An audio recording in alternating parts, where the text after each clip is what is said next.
This is cardiovascular physiology in 4 parts, and this is part 4, LV structure and function, where we will consider kind of the generation and regulation of cardiac output, as well as an integration of other parts of the cardiovascular system with the left heart.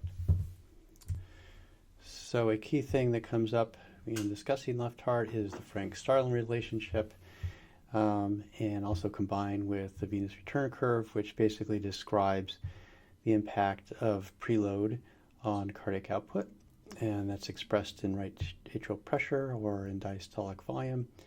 And often you see depictions of this where you have kind of a flattened out curve that shows a patient with heart failure.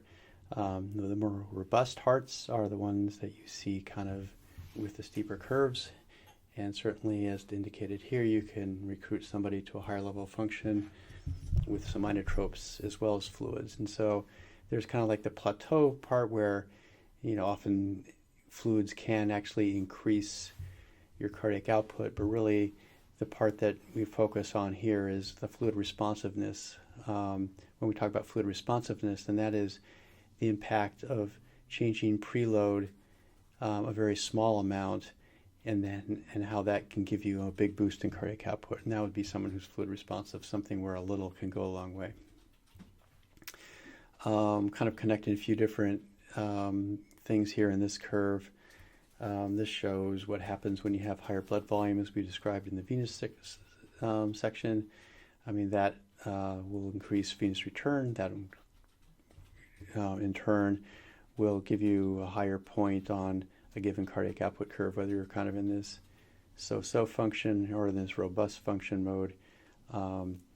Greater venous return will lead to higher cardiac output on the basis of just better LV filling.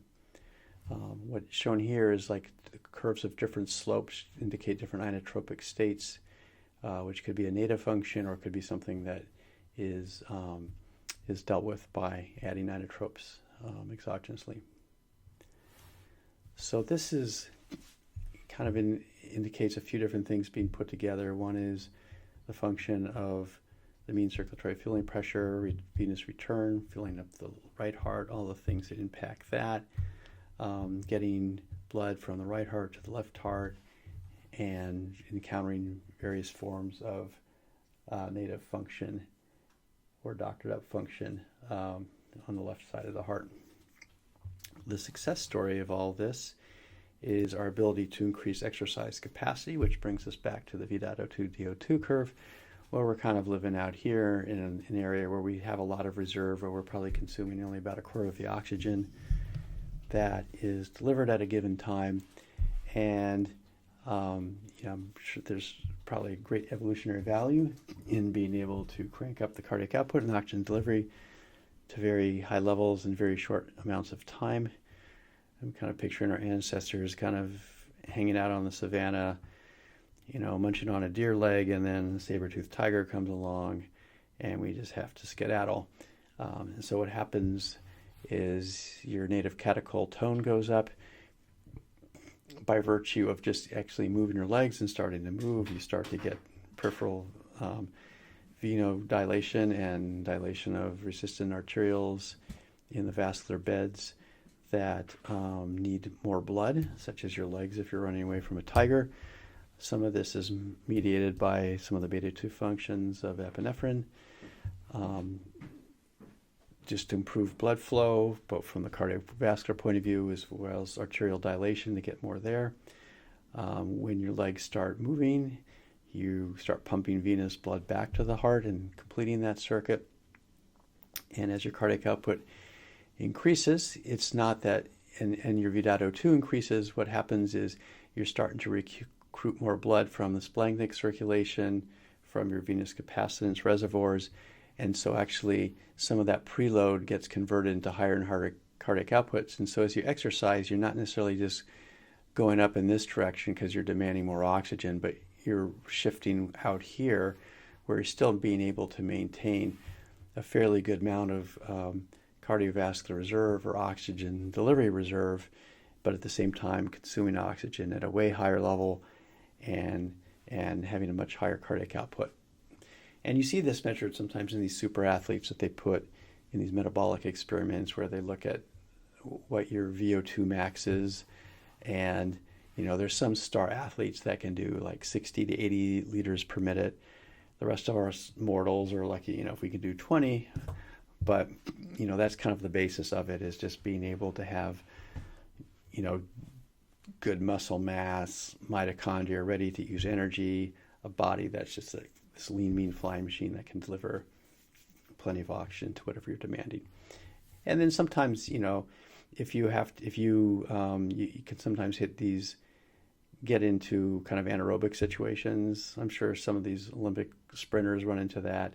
And certainly, so you produce a little bit of lactate, but then your body can metabolize that and use that as an energy source once things slow down a little bit. And that's part of just high performance and health. But people get sick. And so what happens there? Certainly one of the definitions of maybe changes in cardiovascular function is decrease in exercise tolerance, progressive problems with heart and lungs, or other kind of neurologic issues, or some kind of diseases that render you in a catabolic state. All that can decrease your exercise tolerance. So it's kind of use or lose it, but sometimes people just lose other function too. And so even though they're motivated, they can't do that much. The other thing that you do see sometimes too is just by the nature of aging, you don't get hearts that are used to cranking away at 20 liters per minute as they might have done in their youth. And so you might have someone who's septic, and you might not have the case of an incredibly high cardiac output. You might have somebody at a very high level for them, but it might not be like a textbook high cardiac output. So sometimes when you're evaluating patients, you have to kind of think about, well, is the heart sick, or is it just kind of chronically just not doing all that much? And all of a sudden, here's a situation where it has to rise to the occasion because the patient's really sick. And they might not be suffering from heart disease per se, but they just don't have that as much reserve. And so, without necessarily slapping diagnoses on that, you have to kind of consider, okay, is this patient's function at an adequate level, or do I have to kind of nudge it a little bit forward, even though I might not be dealing with heart failure per se? You do have age-related changes in function and output, though. Things that you see with age is the conduit arteries get stiff. You get calcium that gets exported from your bones. It gets deposited in your vessels. And so you can get calcified coronaries, you can get calcified conduit arteries, and that increases your resistance to your cardiac output. And so your heart can hypertrophy as a result. And now you can have various forms of diastolic dysfunction as a result of that. And sometimes you need kind of higher filling pressures in order to maintain a decent stroke volume. So all this happens as you age. There's development of hypertension, especially in our culture, and a lot of times it's just systolic hypertension, where you have a hypertrophic ventricle squeezing against a non-compliant vasculature. So other things that you see, when you have primary cardiac pathology, the cardinal signs are dyspnea, angina, and syncope. And so always, screen your patients for those. Typical things that are found with this kind of screening are problems with the coronary circulation and ischemic disease, or valvular pathologies of various types. And then also there's some kind of more atypical things, cardiomyopathies, infiltrative diseases, structural problems, and so forth. And so they're a little bit more subtle than, your coronaries and your valves, but people that come in with heart disease or just with cardiovascular systems that can't compensate with other diseases, you do have to kind of cast a wide net sometimes if they don't, all their diagnoses are not really well known. So typically we'll decide to monitor certain patients, some more aggressively than others.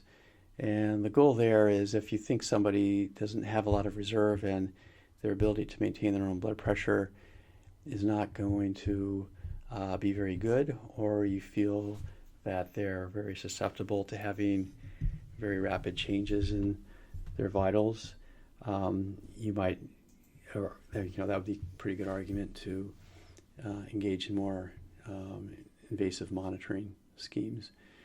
Also, if there are just procedures or illnesses that require tons of fluxes that you think you're going to have huge drops and increases in fluids and blood and shifting of fluids, clamps that would increase afterload, venous return, things that would probably stress a less than robust cardiovascular system, those would be reasons to institute invasive monitoring, and that enables you to kind of establish a baseline of where you're coming from, what's normal for a patient, and then it gives you kind of a route of getting back to normal if you need. Typically, the things that we do to restore circulatory homeostasis is we administer fluids, inotropes, and pressors. The fluids can be blood products if that's a big issue there, or sometimes it's kind of a combination of all these things. So arterial lines are certainly very common for monitoring blood pressure, blood fluid responsiveness, as well as changes in hematocrit and other kind of lab values. CVP lines are often important for monitoring right ventricular function, for providing something that you can trend out for CVPs if you're kind of in a long haul in an ICU, and for safely administering vasopressors for long periods of time.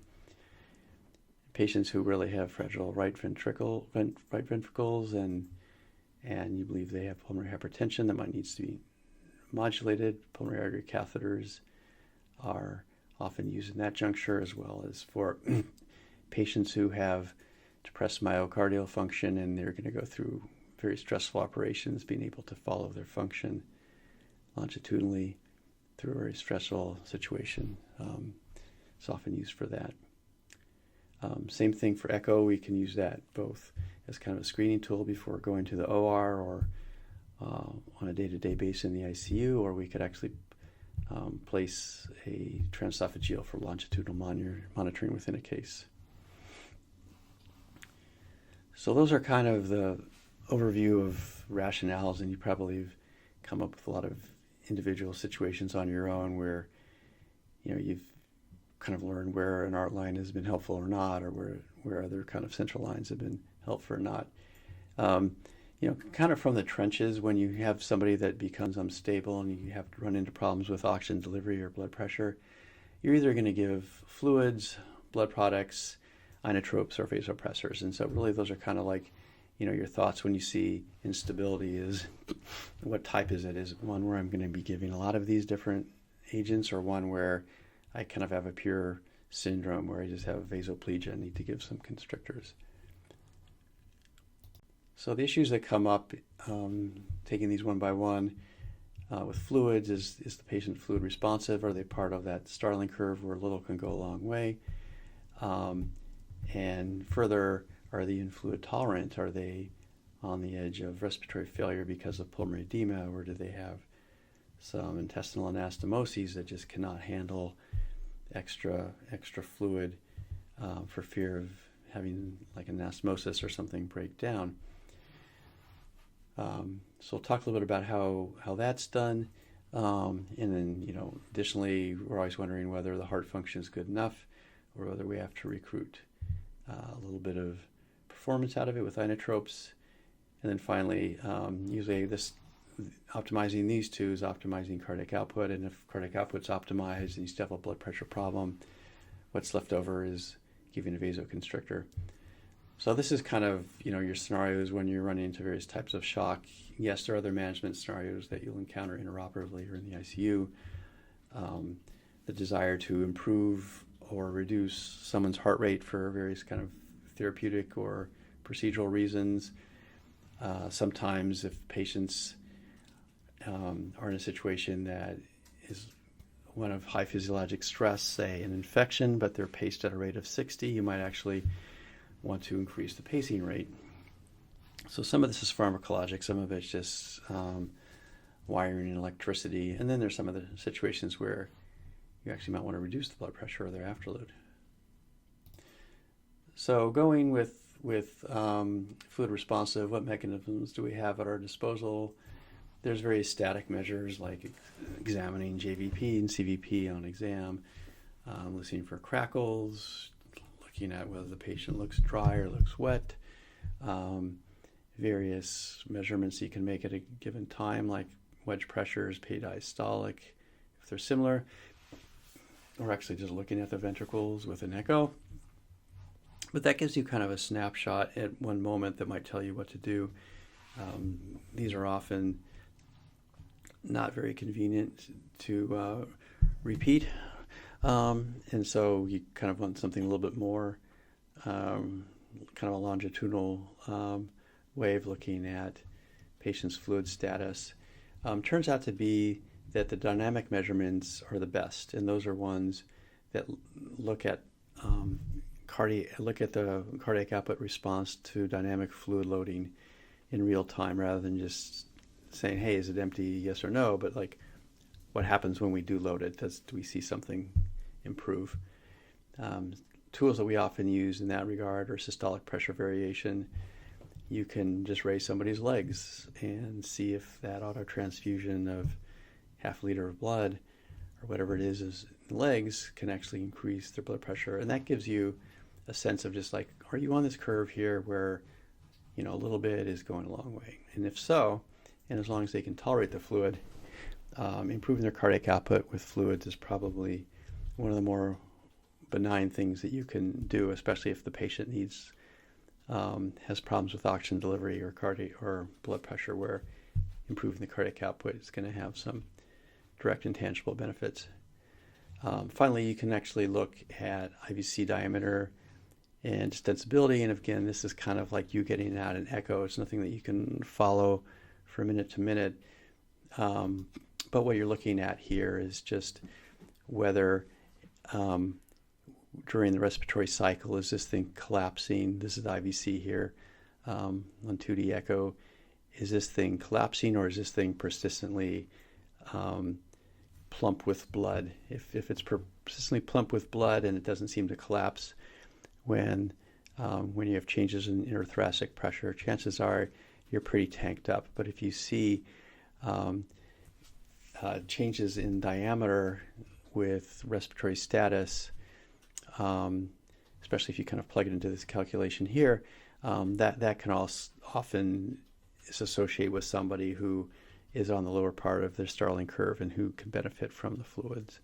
And so typically what you do is you get a sector like this, you drop a cursor down the middle, you put it in M mode, which then gives you kind of gives you a sense of activity along that line you've drawn over time.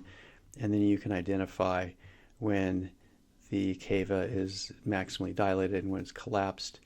And then you will attribute those to different parts of the respiratory phase, and then look at the distensibility index, which is kind of the maximum diameter minus the minimum over the minimum.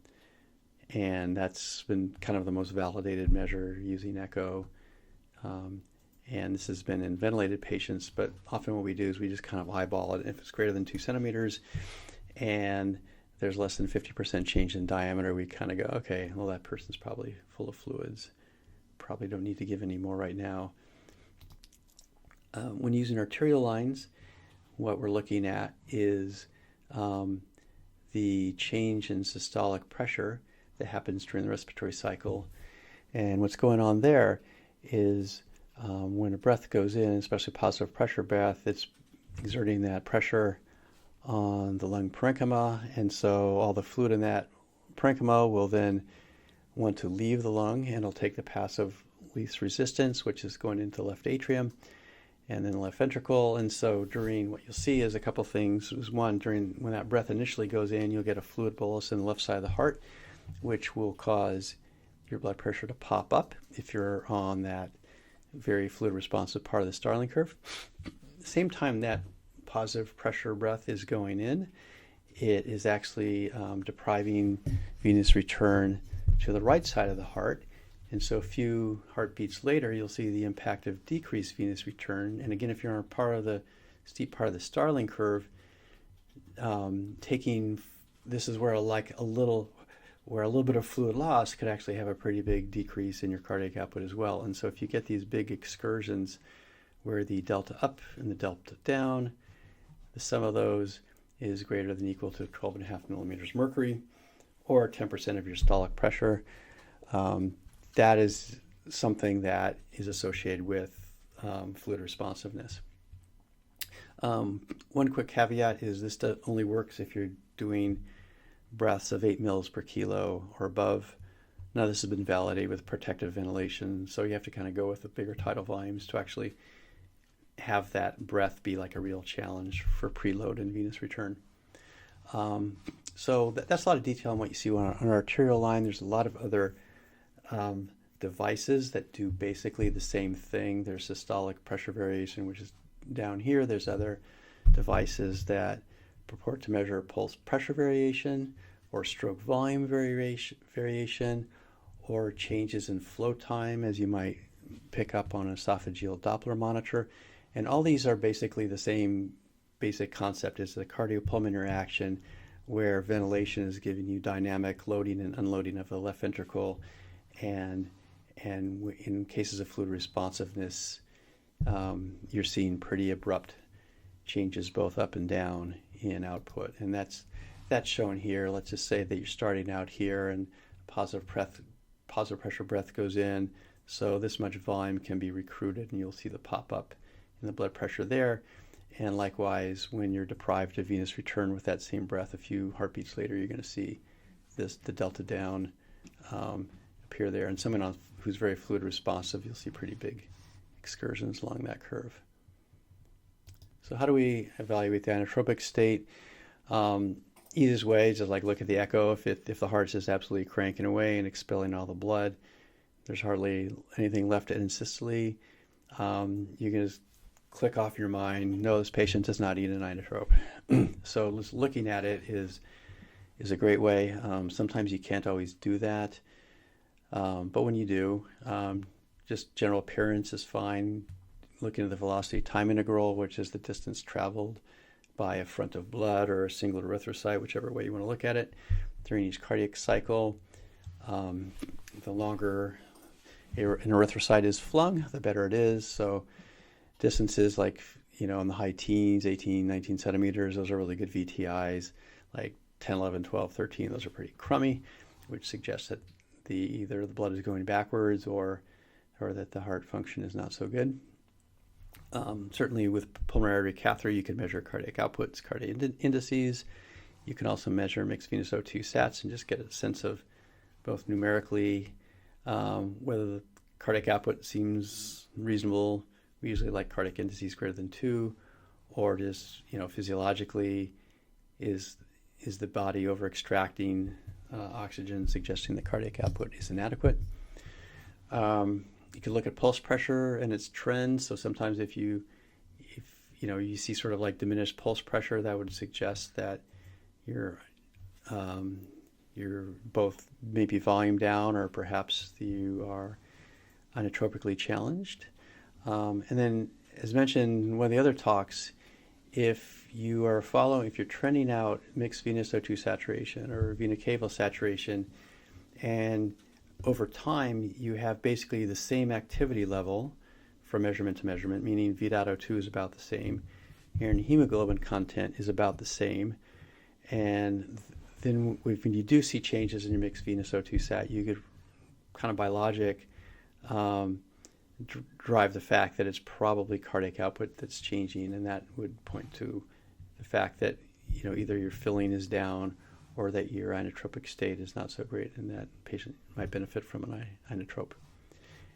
And there's another whole host of other cardiac output monitoring systems. So usually in the setting where you feel like the patient's no longer fluid responsive and you're getting things like poor VTIs, poor cardiac indices, low mixed venous O2 sats, low cardiac outputs by whatever mean you're looking at, that usually triangulates into the fact that the inotropic state is not so great, and you could benefit from giving the patient an inotrope.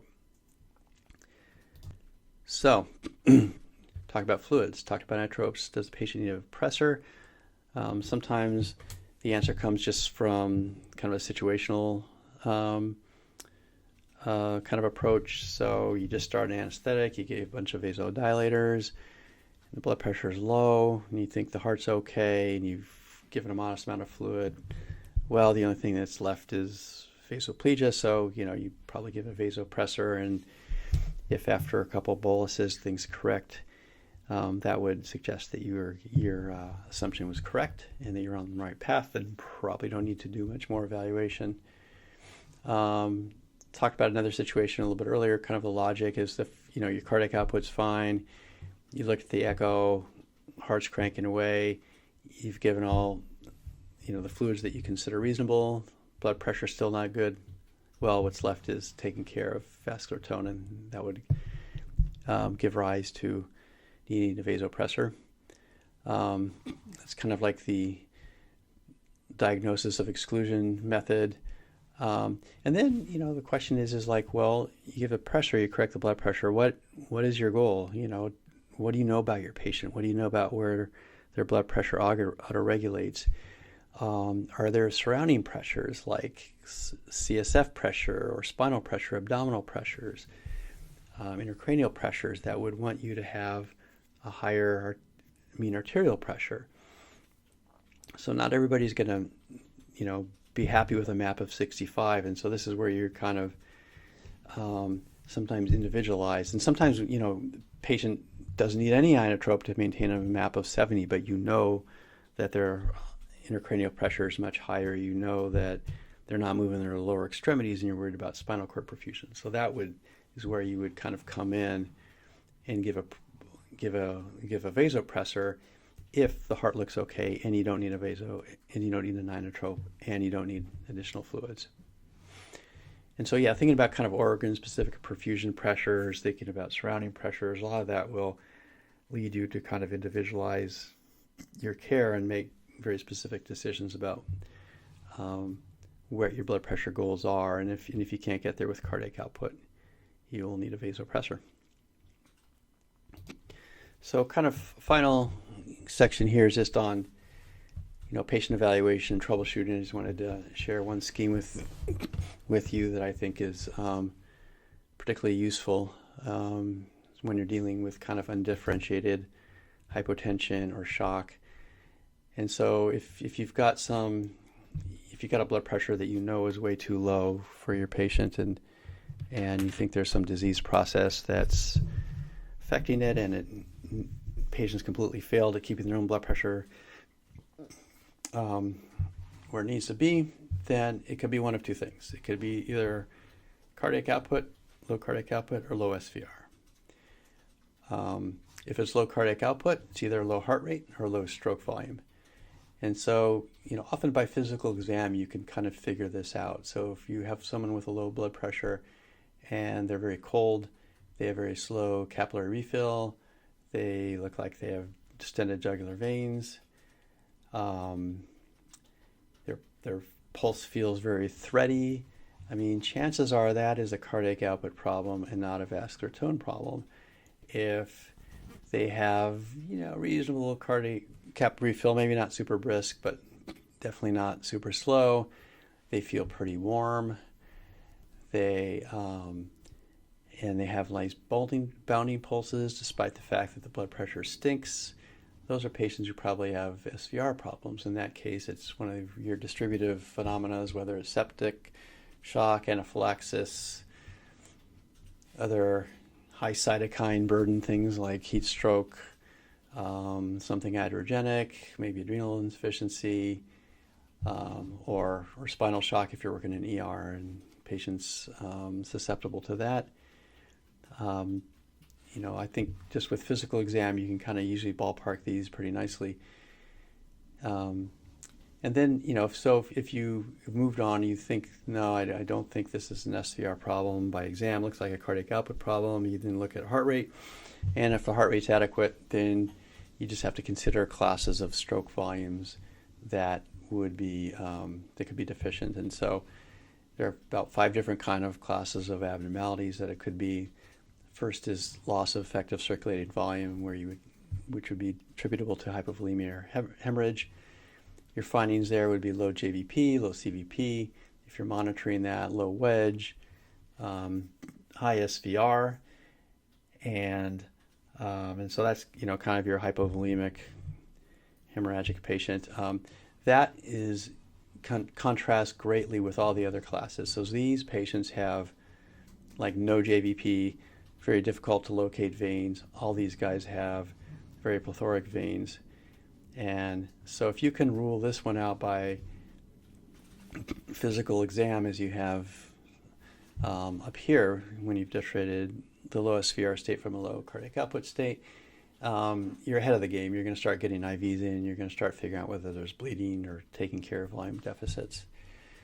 But let's say you have a decent circulating volume, but you don't have adequate ventricular filling.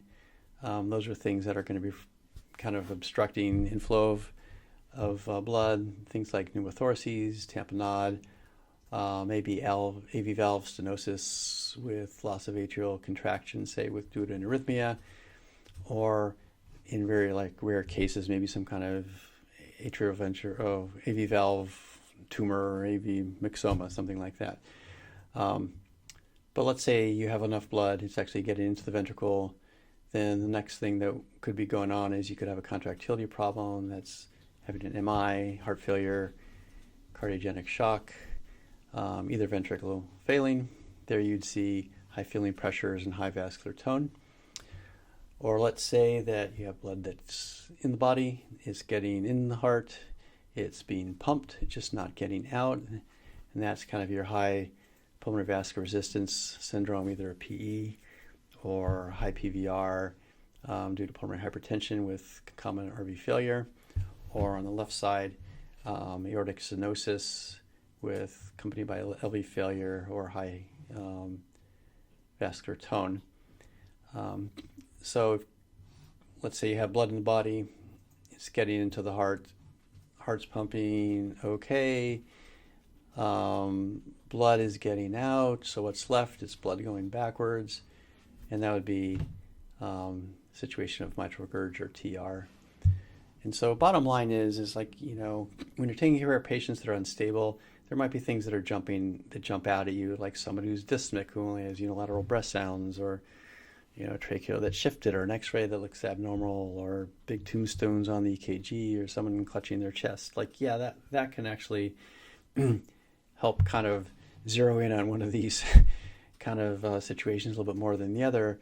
But the bottom line is if you can split this top one off by physical exam and identify that and start working on that one, and you're not sure what's going on here, just get an echo, and that'll help sort out causes number 2 through 5. And so again, kind of an organized way, you figure out whether it's SVR problem, a cardiac output problem, look at the heart rate, figure out it's a stroke volume, and just kind of march through these, just make sure it's not low volume, and then deal with whatever kind of study that can, seek something that would prove that you're wrong, and you'll be a lot more efficient. So that's a situation that, in case you have hypotension, but let's say you have something like, high lactate and organ dysfunction, and you really think that you've got a problem with imbalance between supply and demand for oxygen. In that case, your problems are either going to be cardiac output, like we discussed, or decrease in arterial content, which is going to be from hemorrhage, anemia, or very severe hypoxemia. And so again, if you could take kind of an organized approach to look at these.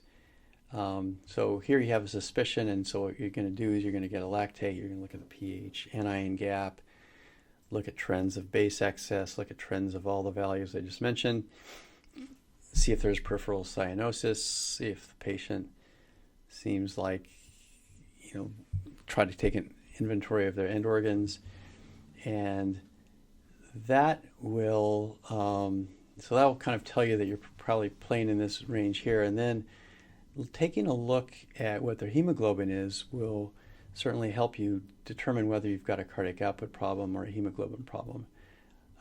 This, by the way, presupposes that you've probably have taken a look at the patient and you don't think it's a high V.O2 problem. So if the patient's like total muscular guy struggling in 4-point leather restraints, he's got some of these problems. It could very well be a high VO2 problem, but your average kind of chilled out person sick in bed, it's going to be cardiac output or hemoglobin. There's one trap here, though, is if you have a sudden loss of blood, that will not show up as a low hematocrit. And so you might not think that it's hemorrhage if you're getting normal values, but you should start thinking that it's cardiac output. And if you do your exam properly and indeed it's hemorrhage, you're probably going to land right on this one right here. You're going to have problems finding veins. You're going to have someone that's clamped down, and low JVP, low heart filling if you look on echo. And so then if you start treating this as hypovolemia, the time it takes you to do that and the volume that you get taking care of that, as well as a little bit of time for some of the fluid chips to happen. Like if you get a hematocrit 15 minutes later after treating for hypovolemia and you've got an egregiously low hematocrit, you might have missed the diagnosis up here, but you've kind of trapped it here, and you're dealing with hemorrhage, and then you just have to figure out where the patient is bleeding from. And if you definitely have a VO2 DO2 balance, doesn't look like it's bleeding, then you're just going to go down the low cardiac output tree, and it's either heart rate or stroke volume, and you just kind of march down these the same methodical ways you did when you're hypotensive, and you'll ideally find the solution to your problem. So that is kind of in a nutshell what I wanted to cover on this section. Hope some of this made sense, and certainly you can email me or text me with any kind of questions, or we can discuss this during lecture time. Thanks.